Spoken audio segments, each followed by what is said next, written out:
สบายดีท่านผู้ชมนี่คือพุทธเจดีย์เนาะเจดีย์วัดพระธรรมกายเฮาถ่ายอยู่นี่บรรยากาศมองให้เบิ่งเด้อนี่เด้อแผนกล้องให้ท่านผู้ชมได้รับชมนำกันนี่บรรยากาศมองนี่ท่านผู้ชมบรรยากาศนี่ก็เป็นดอกไม้พุทธบูชาแล้วก็ลงมาแต่สักการะบูชาพระธาตุหรือว่าเจดีย์วัดธรรมกายในยามค่ำคืนถ่ายท่านผู้ชมเบิ่งแผนกล้องให้เบิ่งบรรยากาศมอมมันอาจจะบ่แจ้งปานใดกับแผนกล้องให้เบิ่งบรรยากาศมอม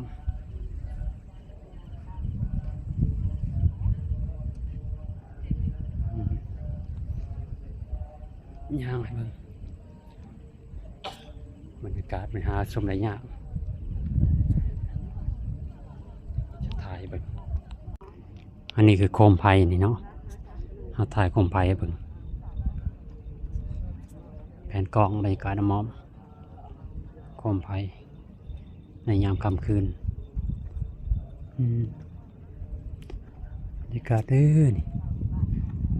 โคมไฟแดดบ่แจ้งมาได้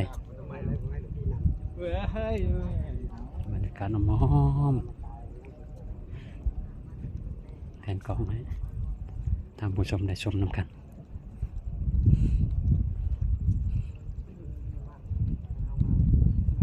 บรรยากาศมอมเป็นสิริมงคล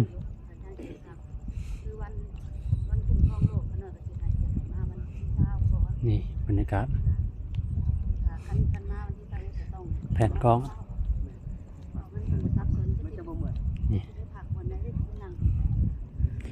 นี่คือเกียมโคมไฟเพื่อเป็นพุทธบูชาข้าน้อยเดินทางแต่7 โมงเที่ยงคืนไปฮอดอันนครศรีธรรมราชโคมไฟสูดสายทางตื่นมา6 โมงเช้ามาใส่บาตรอันนี้มีแสงไฟในแล้วมันงามกินข้าวเที่ยงแล้วแผนกล้อง2 โมงครึ่งบ่ายโมงมื้อเช้าเลาะให้ท่านผู้ชมเบิ่งสีสันยามค่ำคืนสีขาวแก้วน้ำมอมสีแสงความกว้างแสงไฟ